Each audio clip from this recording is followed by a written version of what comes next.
Today is a great day to share a manifestation story from Neville's own life.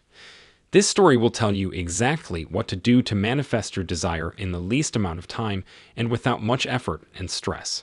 So, let's get started with the story.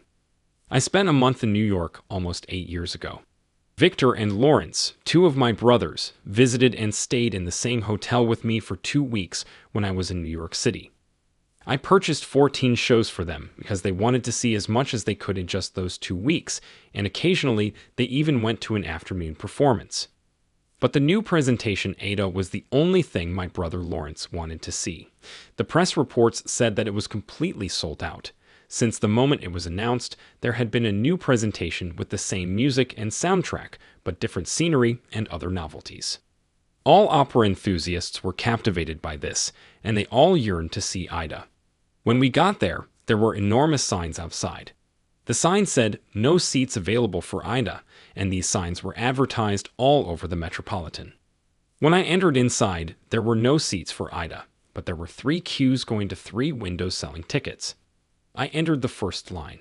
It was a really long line, so I crossed over to the third line in front of me, which was moving more quickly than the first and second lines.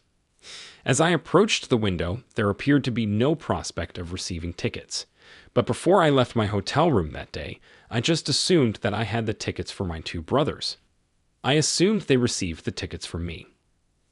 Anyways, I got into this line, and it moved rapidly towards the window as we got there. To the window, a tall blonde man. He stretched his hand up over my head and diverted the ticket seller, as he asked the question, "Why is one in front of me is buying? It's not for Ida, because that's completely sold out. He is buying 2 other seats from some other opera." Then he departed after he diverted the teller's attention.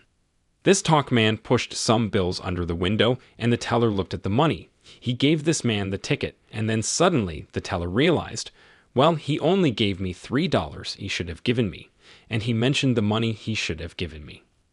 I turned around and I screamed at that tall blonde man. I said, "Sir." I screamed so loudly that he turned around and I said, "Come back here, you're wanted." He came back like a little child being led by the nose. He came back and he said, "What's wrong?" And the teller said, "This is all that he gave me, 2 $1 bills. As the man tried to deny it, I said, "No, you didn't. I was standing right here. I saw what you did. You gave 2 $1 bills. That's all that you gave him." The man was flabbergasted.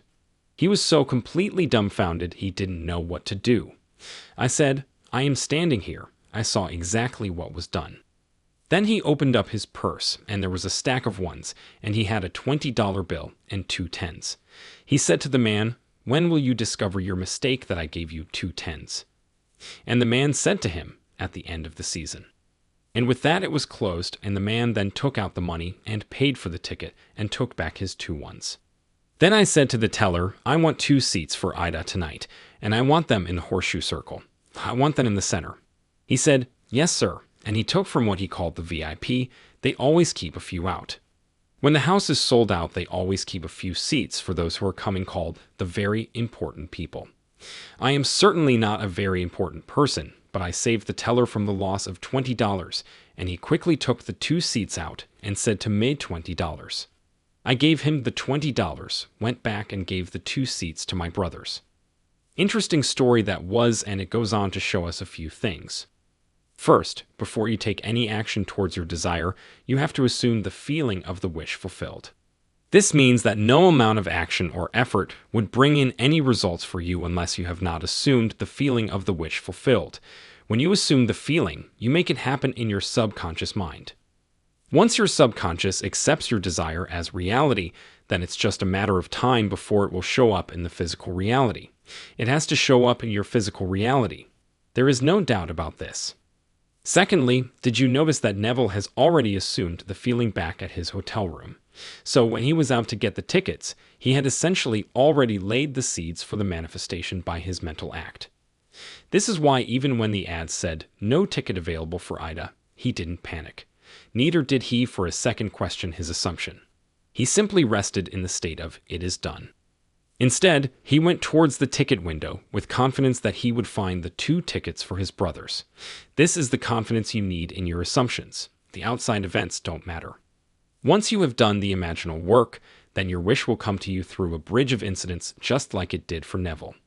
What made a difference was how calm and sure Neville was about his success. Trust me, guys, your attitude and your self-belief is a game changer when it comes to manifestation. Always believe that you can manifest everything and you will. That's how simple it really is. The next step in your successful manifestation journey is to keep watching my channel. Click now on the video on the screen to be inspired by another video.